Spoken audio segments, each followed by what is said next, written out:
قل بفضل الله وبرحمته فبذلك فليفرحوا هو خير مما يجمعون۔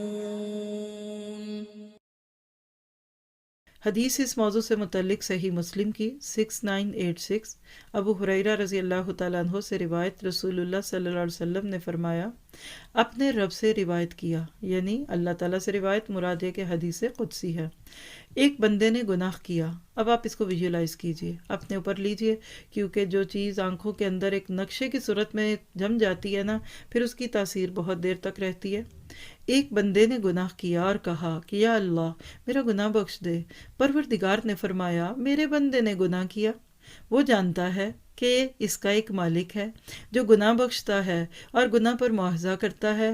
پھر اس نے گناہ کیا اور کہا اسے، اے میرے مالک، اے مالک میرا گناہ بخش دے، اے مالک میرا گناہ بخش دے۔ پروردگار نے فرمایا، میرے بندے نے ایک گناہ کیا اور وہ جانتا ہے کہ اس کا ایک رب ہے جو گناہ بخشتا ہے، جو گناہ بخشتا ہے اور گناہ پر مواخذہ کرتا ہے۔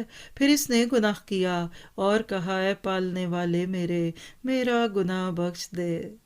پروردگار نے فرمایا، میرے بندے نے گناہ کیا اور وہ یہ جانتا ہے کہ اس کا ایک پروردگار جو گناہ بخشتا ہے اور گناہ پر پکڑتا ہے۔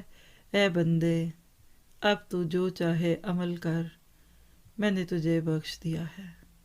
اللہ اکبر کبیرہ، اللہ اکبر کبیرہ۔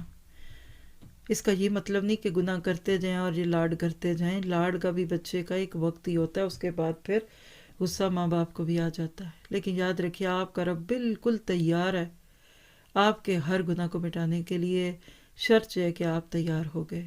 تو آئیے دعا کرتے ہیں کہ اللہ ہمیں اس پارے کے دوران ہی اپنے گناہوں سے ایسے بیزار کر دے جیسے کوئی ناپسندیدہ چیز سے بیزار ہوتا ہے۔